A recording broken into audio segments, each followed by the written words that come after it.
दिल्ली के उप मुख्यमंत्री मनीष सिसोदिया को सीबीआई ने बीते रविवार को गिरफ्तार कर लिया। उसके बाद सोमवार को उन्हें कोर्ट में पेश किया गया। अदालत ने अब उन्हें 4 मार्च तक सीबीआई रिमांड में भेज दिया है। अरविंद केजरीवाल के बाद आम आदमी पार्टी में मनीष सिसोदिया ही सबसे ताकतवर नेता है। उनकी गिरफ्तारी के विरोध में आम आदमी पार्टी के कार्यकर्ता और नेता जगह जगह पर प्रदर्शन कर रहे हैं। 5 जनवरी 1972 को उत्तर प्रदेश के हापुड़ के एक साधारण परिवार में जन्मे मनीष ने भारतीय विद्या भवन से मास कॉम में डिप्लोमा करके बतौर पत्रकार अपने करियर की शुरुआत की थी। वो ऑल इंडिया रेडियो के मशहूर कार्यक्रम 0 आवर के होस्ट भी रह चुके हैं। प्रिंट मीडिया से लेकर इलेक्ट्रॉनिक मीडिया तक उन्होंने काम किया। 1996 से लेकर 2005 तक वो एक न्यूज चैनल में रिपोर्टर थे। फिर 2006 में उन्होंने पत्रकारिता छोड़ दी। 2006 के बाद सिसोदिया ने नौकरी छोड़कर एनजीओ में पूरी तरह से काम करना शुरू कर दिया था। लेकिन इन्हें देश ने पहचाना साल 2011 में हुए अन्ना हजारे के आंदोलन से। इसके बाद आम आदमी पार्टी के अस्तित्व में आने के बाद 2013 में आपके टिकट से पड़पड़गंज विधानसभा से चुनाव लड़ते हुए सिसोदिया ने जीत हासिल की थी।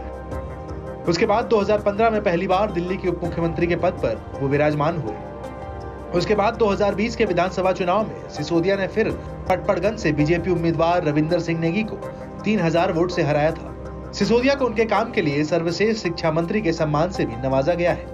अब आते हैं सिसोदिया की संपत्ति पर। उनकी घोषित संपत्ति के बारे में जो जानकारी उपलब्ध है वो चुनाव आयोग के दायर हलफनामे के मुताबिक है। इसके अनुसार सिसोदिया के पास 2018-19 में कुल चल संपत्ति 4,74,888 थी। उनके पास कार या कोई अन्य मोटर वाहन नहीं है। पत्नी के पास 50 ग्राम सोना है जिसकी कीमत तब 2 लाख बताई गई थी।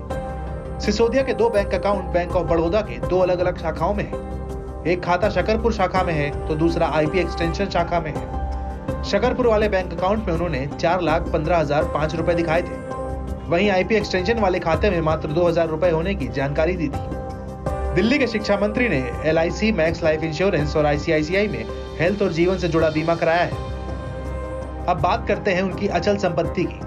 2015 में सिसोदिया ने बताया था कि 2001 में उन्होंने गाजियाबाद के वसुंधरा में 5 लाख की एक प्रॉपर्टी खरीदी थी जिसकी कीमत 2015 में बढ़कर 12 लाख हो गई। एफिडेविट में उन्होंने इसी प्रॉपर्टी का जिक्र किया था।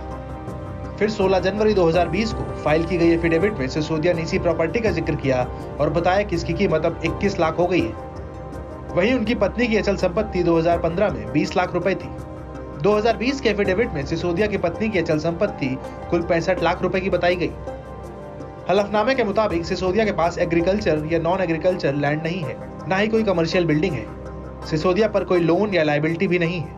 2020 में दायर हलफनामे में सिसोदिया ने कहा कि उनकी चल संपत्ति 2018-19 में 4,74,888 रुपए थी, जबकि 2013 में वो 4,92,624 रुपए थी।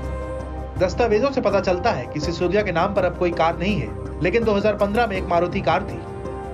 यही पता चला कि उनकी चल संपत्ति में 5 साल के अंदर 17,000 रुपए की कमी आई है।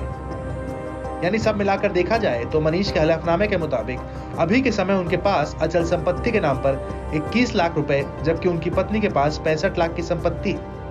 साथ ही मनीष ने बताया कि वो अपने घर में इकलौते कमाने वाले हैं। उनकी पत्नी हाउसवाइफ है, इसलिए उनकी कोई आमदनी नहीं है।